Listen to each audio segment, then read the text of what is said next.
Bismillahirrahmanirrahim. Assalamualaikum warahmatullahi wabarakatuh. Apa kabar sahabat budiman? Semoga sahabat semua senantiasa sehat, bersemangat, dan berada dalam rahmat Allah Subhanahu wa Ta'ala. Amin ya Rabbal 'Alamin. Terima kasih sudah mengklik video ini ya. Bagi yang pertama kali hadir di channel ini, mohon kesediaan dan keikhlasannya untuk mendukung channel ini dengan cara like, komen, dan subscribe ya. Oh ya, sebelumnya tonton dulu video ini sampai akhir. Baiklah sahabat semua, pada video ini, admin akan berbagi video saat admin melakukan aktivitas mengajar les pelajaran matematika, fisika, dan kimia untuk siswa tingkat SMP dan SMA. Kegiatan ini adalah salah satu kegiatan rutin yang admin lakukan setiap hari, yaitu pada sore hari, kecuali pada hari libur tentunya. Seperti biasa, akan ada beberapa kata bijak yang akan admin bagikan, yaitu kata bijak tentang matematika. Ikuti video ini sampai akhir ya.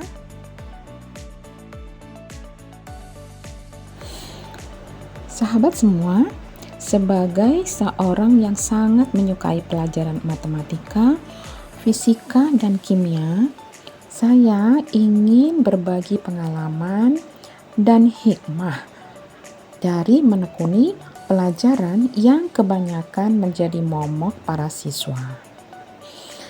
Kebanyakan siswa menganggap bahwa pelajaran ini sulit, membosankan, dan tidak menarik sama sekali. Padahal sebenarnya pelajaran ini menyenangkan sekali loh. Apalagi jika sudah dikuasai sejak awal, yaitu di tingkat dasar atau sekolah dasar, dan tingkat menengah atau SMP. Sebetulnya kuncinya sederhana. Ajarkan anak-anak kemampuan berhitung yang matang dan mumpuni sejak awal, seperti kemampuan berhitung penjumlahan, pengurangan, perkalian, pembagian, bilangan pangkat 2, pangkat 3, beserta bentuk akarnya, dan kemampuan menghitung pecahan. Nah, menghitung pecahan ini banyak sekali loh anak-anak yang alergi karena tidak dikuasai sejak awal. Oh ya, kalau sahabat budiman ingin belajar matematika atau berhitung tingkat dasar, ini ada loh channel bagus yang bisa sahabat ikuti, yaitu channel MathGo Kurasu. Di sana kita akan belajar bukan hanya matematika tingkat dasar yang sangat-sangat penting, tapi juga belajar bahasa Jepang. Gimana? Seru kan?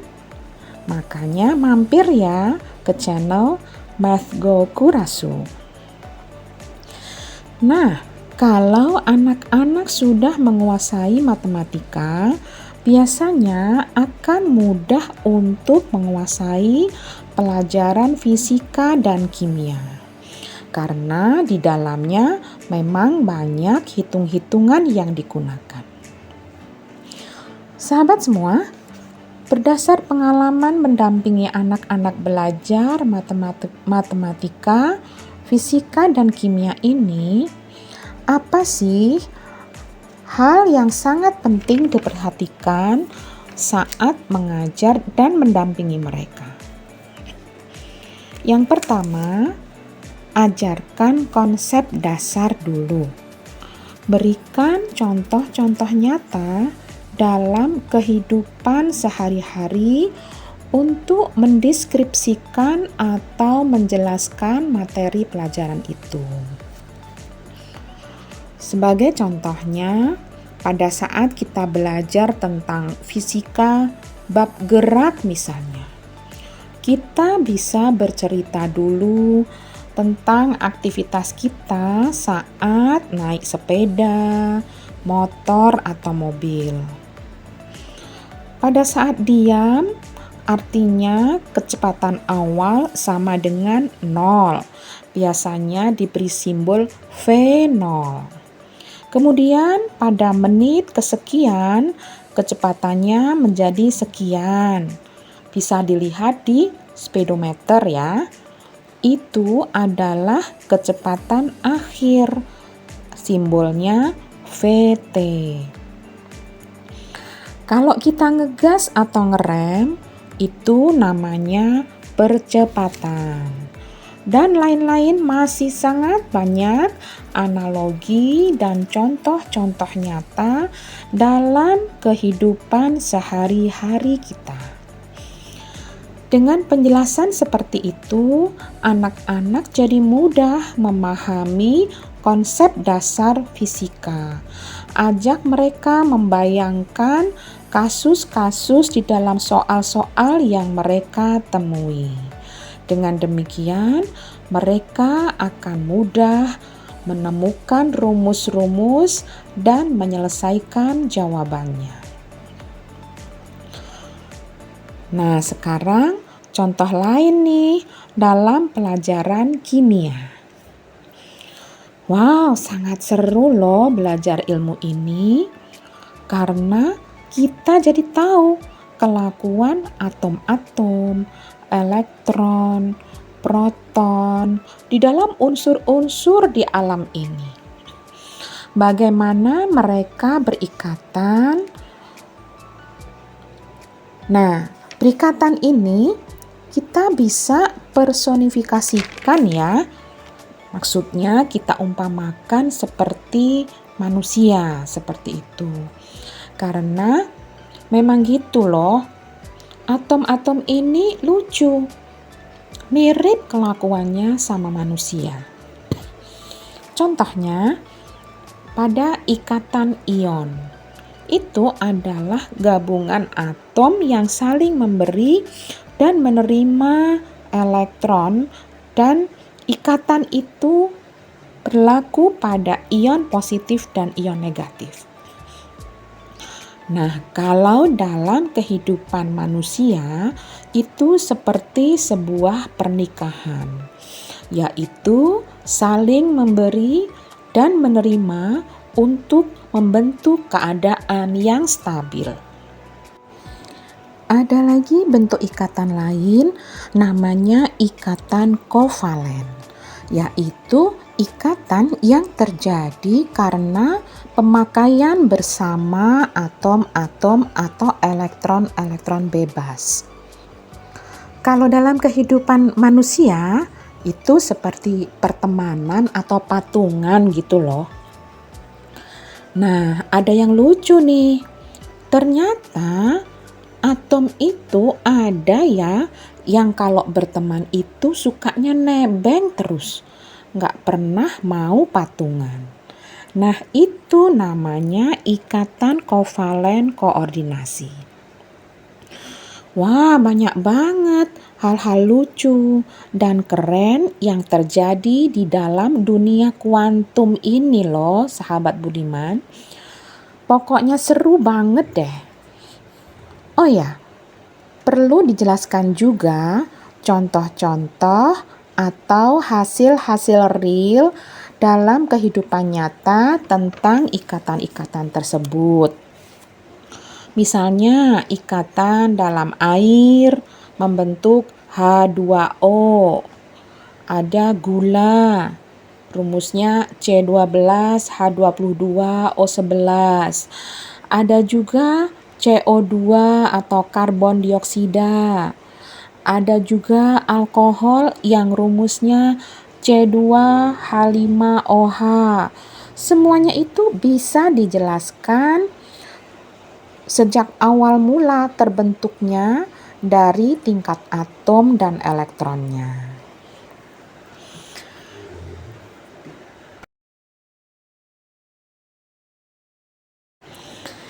Nah, selanjutnya kita akan membahas pelajaran matematika ya. Kalau dalam hal pelajaran matematika, ada hal-hal penting nih yang bisa dibagikan. Ada loh bagian ilmu matematika yang namanya aljabar, trigonometri, dan kalkulus. Kalau sudah belajar ini, kita akan paham bahwa jawaban matematika itu tidak selalu sama. Bentuk aljabar, identitas trigonometri, hasil akhir integral dan diferensial bisa jadi berbeda, padahal sebetulnya sama.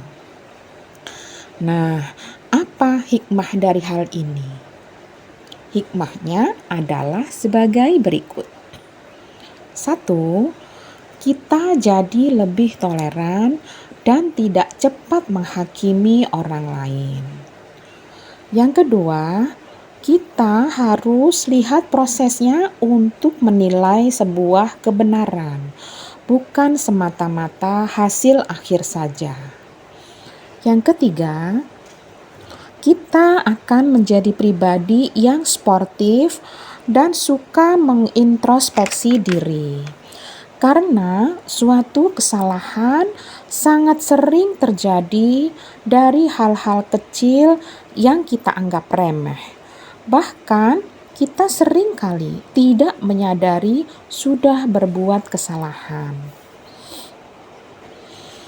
Kasus yang sering terjadi dalam mengerjakan matematika atau hitung-hitungan adalah salah tanda positif dan negatif. Simbol kecil itu maksudnya atau bedanya sangat besar loh. Hanya gara-gara salah tanda plus atau minus, hasil akhir bisa salah. Jika kesalahan kecil dan remeh saja mengakibatkan kesalahan, apalagi kesalahan yang fatal seperti salah rumus, gagal paham terhadap soal, dan lain-lain. Yang keempat, pentingnya mencari akar utama suatu masalah. Di dalam pelajaran fisika, kimia, dan soal matematika, biasanya diajarkan, diketahui, ditanya, jawab. Nah, disinilah kita belajar mencari akar masalah dari suatu kasus. Jika kita salah mendefinisikan apa yang ditanya dalam soal cerita, maka rumus yang dipakai pasti akan salah. Yang kelima, pentingnya kedisiplinan untuk berlatih dalam menguasai sesuatu. Hafal dan ngerti rumus saja tidak cukup untuk menguasai ilmu-ilmu tersebut. Perlu latihan soal yang banyak, latihan untuk mendapatkan skill atau keterampilan dalam menyelesaikan soal-soal. Nah, sahabat budiman, apa saja tuh hikmahnya? Banyak banget kan? Sahabat semua bisa merenungkannya sendiri. Boleh loh ditulis di kolom komentar apa saja hikmah belajar matematika, fisika, dan kimia. Oke sahabat semua, sudah sangat panjang ya ceritanya. Kita akhiri dulu ya. Mohon maaf kalau ada kesalahan. Semoga informasi ini bermanfaat. Sekian, wassalamualaikum warahmatullahi wabarakatuh.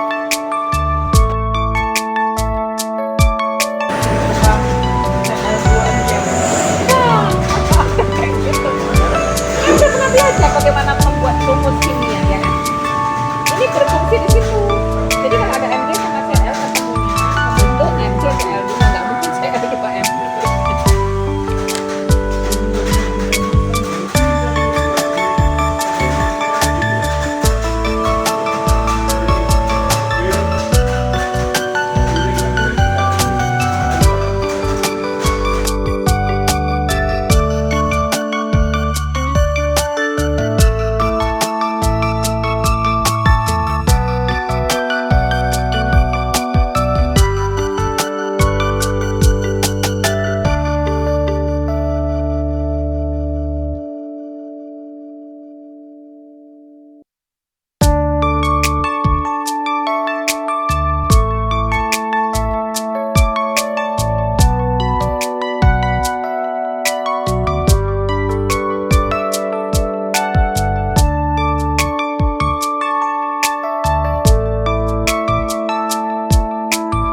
tunggu. Siapa namanya? Vincent, coba yang nomor 13 tadi. Kok beda ya? Ini 9x tambah 4 dikurang apa ditambah? Dikurang tadi kayaknya tambah ya? Oh, betul tadi. Oh, ini ya Sandy ya. Kayak tadi kejadiannya Sandy, udah tuh. Jadinya sama kayak tadi. Masalahnya itu min kali min, Sandy lupa. Kan? Min kali min harusnya jadi lah. Coba. Kayaknya bukannya kan seperti itu deh. Ini kebetulan plus ya. Jadi kali min ini min ini benar. Nah kalau yang ini min 8 kali min x.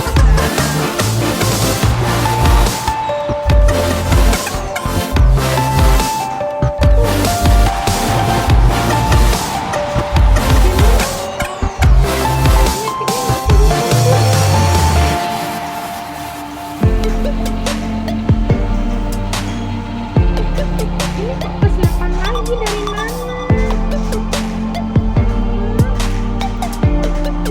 Coba. Ini loh. Ini 6 ya toh. 6, oke. Min 32. Terus ini ada lagi plus. Dari mana nih? Nggak tahu. Nggak apa-apa. Oke, ini nggak perlu nah. Mungkin ini kayaknya dia dikira ini ya 8-nya ini ikut padahal ini 8x ya kan? Ini 8 berarti 8 sorry 17x.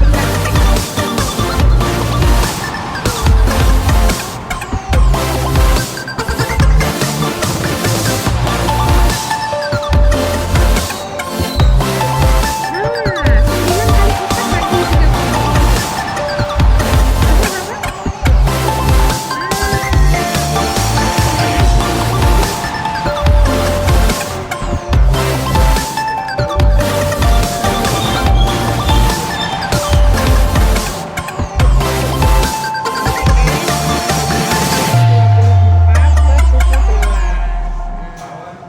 Angkanya memang luar biasa nih ya, jelek.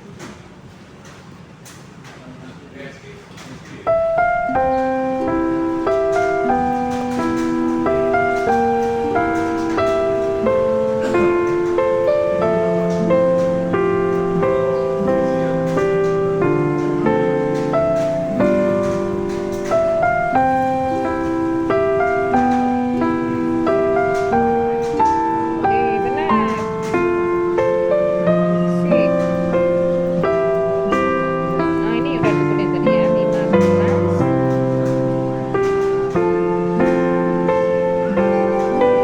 Nah, ini lagi. Ini min. Ini harusnya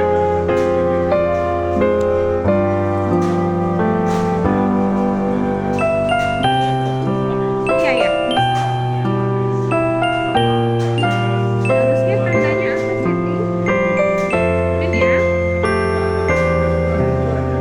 Ya kan? Ini tandanya min. Tambah, ini tambah. Tiga tambah 4, 7. 7 kurang 4 berapa? Min?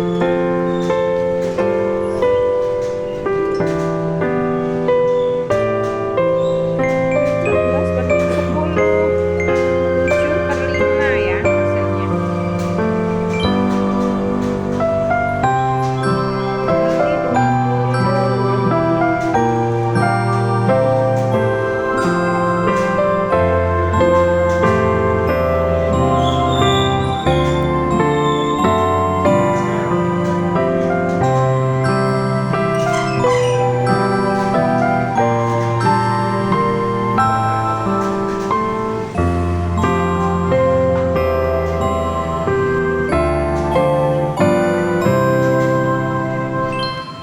Kali 5 min 8 itu min 3.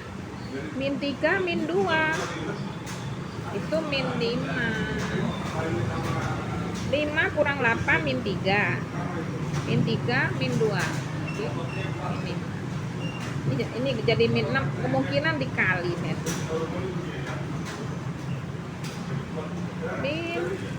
Min 25, min 29 benar.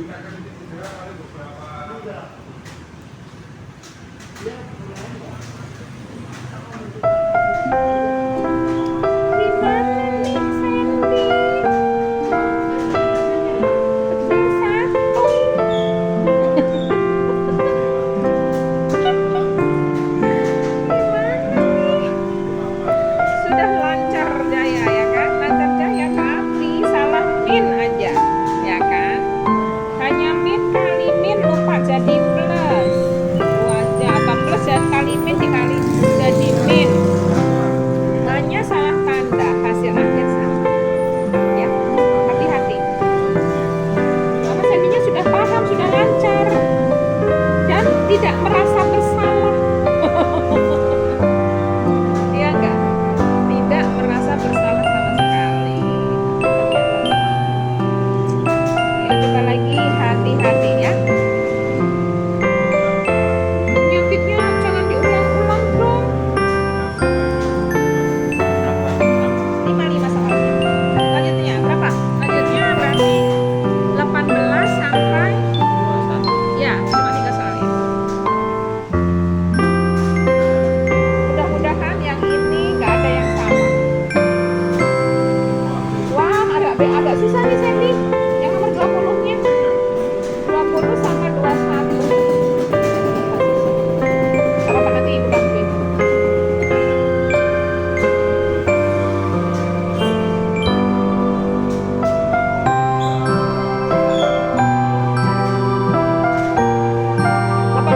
Dulu deh ya.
HCl 100 kali 0,01. Kalau min 2 itu 0,1 kan ya?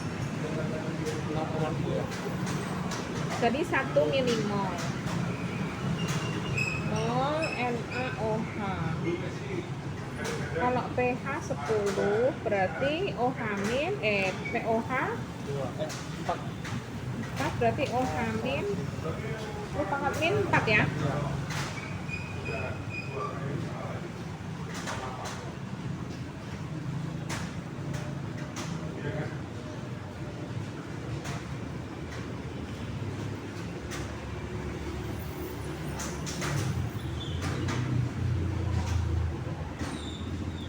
Ini yang V1 tambah V2 kan Bu?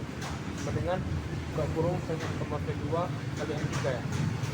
Bukan, ini reaksi asam basa. Berarti kalau MBS berarti MBS ini kan HCl plus NaOH menghasilkan NaCl plus H2O kan? Kan gitu. Kalau supaya terjadi netralisasi, supaya netral, itu kan mol asam harus sama dengan mol basa. Nah, berarti ini kan mula-mulanya ini 1 milimol. Kalau Kelvin berarti 1 milimol itu 0,001 gini kan? NaOH-nya 0,000 min 5 ya kan? Iya, 0,00001. Ya. Nah, berarti yang bereaksi ini dong.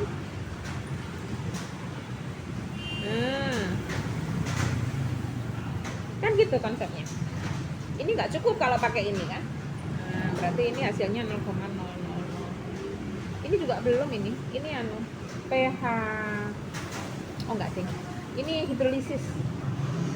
Enggak ding. Enggak. Karena dia sisa apa nih?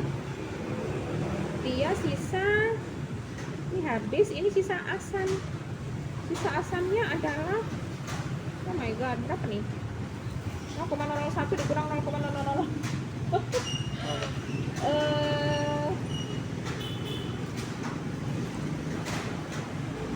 1000 dikurang 1 0,00999 ya. 0,00099. 0,00099. Oke. Nah, ini berarti ini tersedia HCl segini. Kalau tersedia HCl segini, artinya dia kalau dibulatkan menjadi 0,001 gitu lah ya. 0,000 bulat ya. 0,001 lah ya. Nah, ini 10 pangkat min 3. Berarti H plusnya adalah 10 pangkat min 3. Ya, singkat. Ini molnya kan Bu? Ini yang molnya kan? Mol, oh iya, ini mol. Berarti ini mol ya, sorry. Ini mol. Berarti kita cari konsentrasi. Mol dibagi volume ya? Mol bagi volume. Volumenya berarti 200. Ya. Mol dibagi 0,2 maksudnya.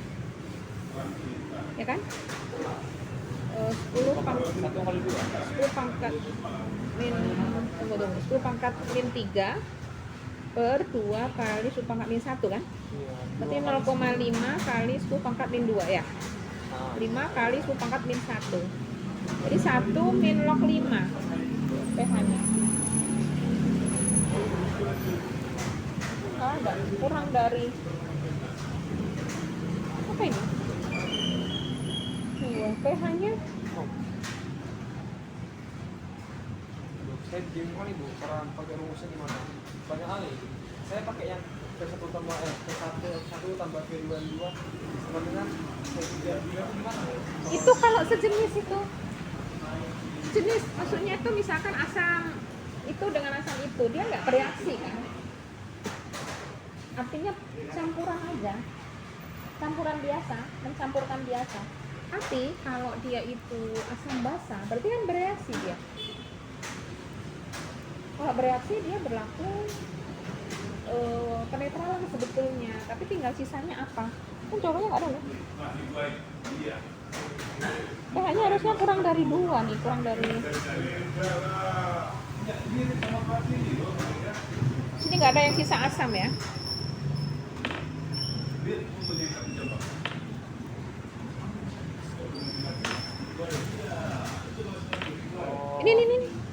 yang nomor ini.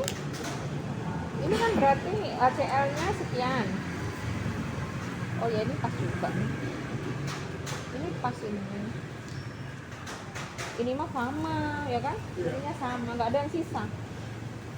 Nanti aja lah, kalau yang sisa-sisa itu urusannya apa kok? Belum belajar kita. Ya, belum belajar. Ini masih tentang yang penetralan. Kalau yang sisa-sisa itu bisa kemungkinan, banyak kemungkinan. Gimana? Sudah. Sandy sudah. Weh.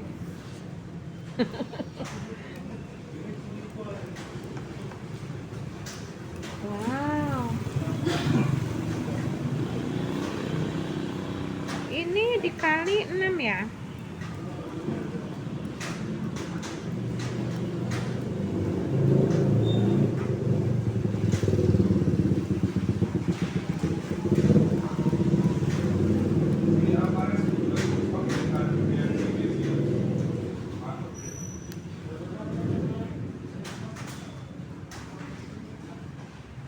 Oke, mantap. Mas Bro, mantap. Kali 287. 4. 12. Oke.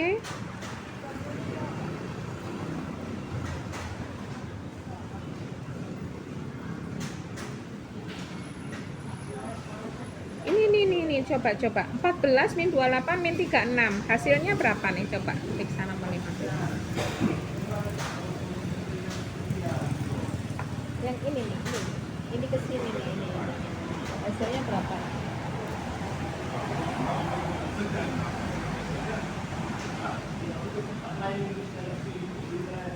Oke. Jadi beda tanda aja ya.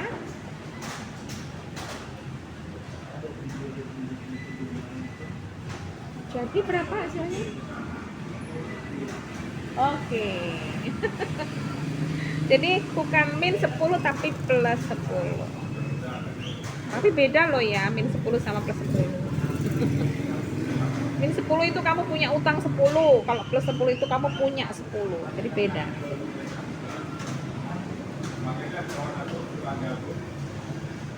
Ini berapa? 12 ya.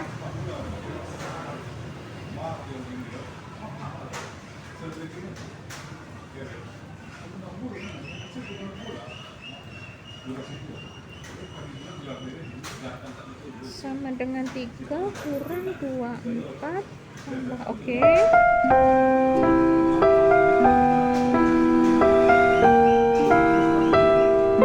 Oke, mantap.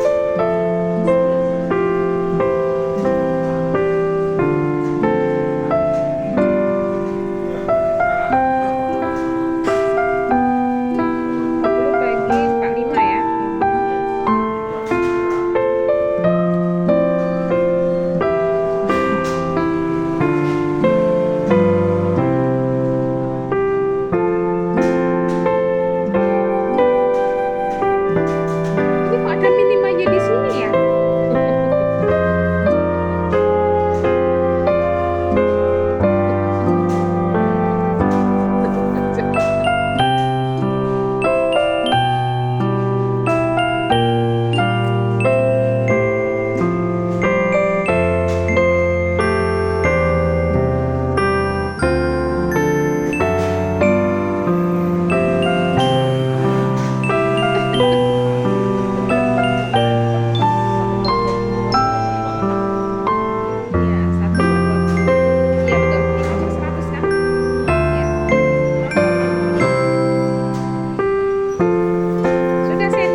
plus, ini min.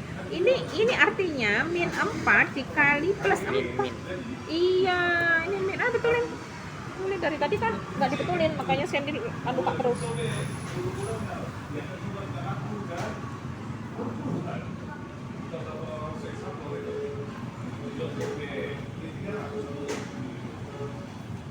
Ini gimana Bu? Ini berlaku juga gak? Mol asam sama dengan mol basa nomor 8. Tapi dia besinya bahasanya basa oksida, oksida basa. Oh, kalau ini berarti reaksi biasa itu. Reaksi yang biasa. Kemarin tuh kayak reaksi stokiometri biasa. Fe2SO4 kali Diperoleh dari, itu berarti besi oksida Fe2O3 plus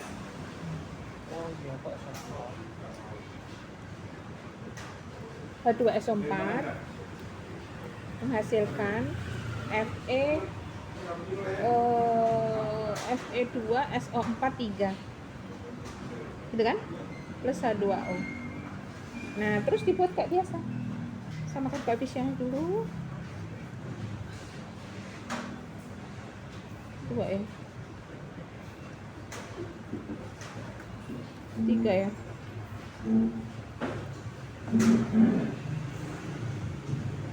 Gitu kan, udah. Terus itu 4 gram itu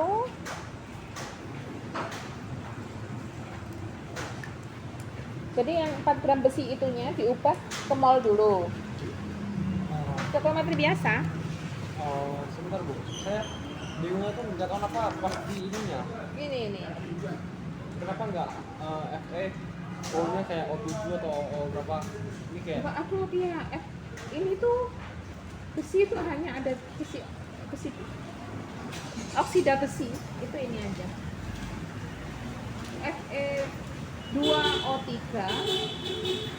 ya, atau Fe2O adalah besi 2 sama besi 3 kan?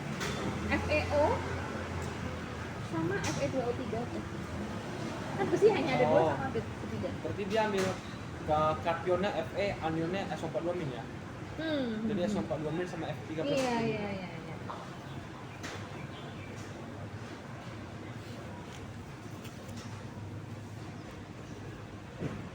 Tambahan 2 O kan? Iya. Mau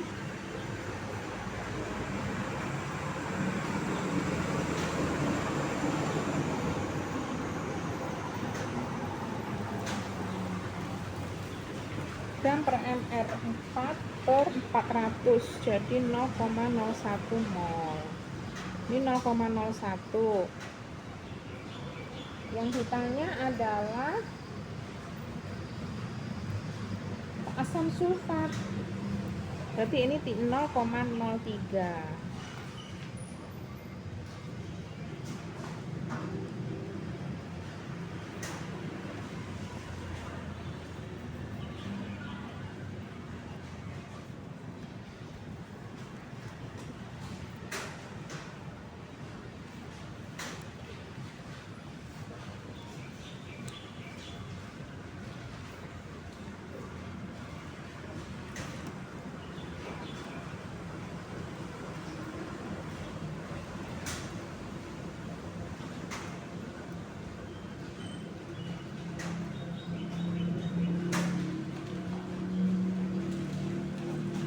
Dah, 30 ya? Belum Bu. Oh, belum. Belum dapat. Saya bingung. Stokiometri biasa. Oh. Dah.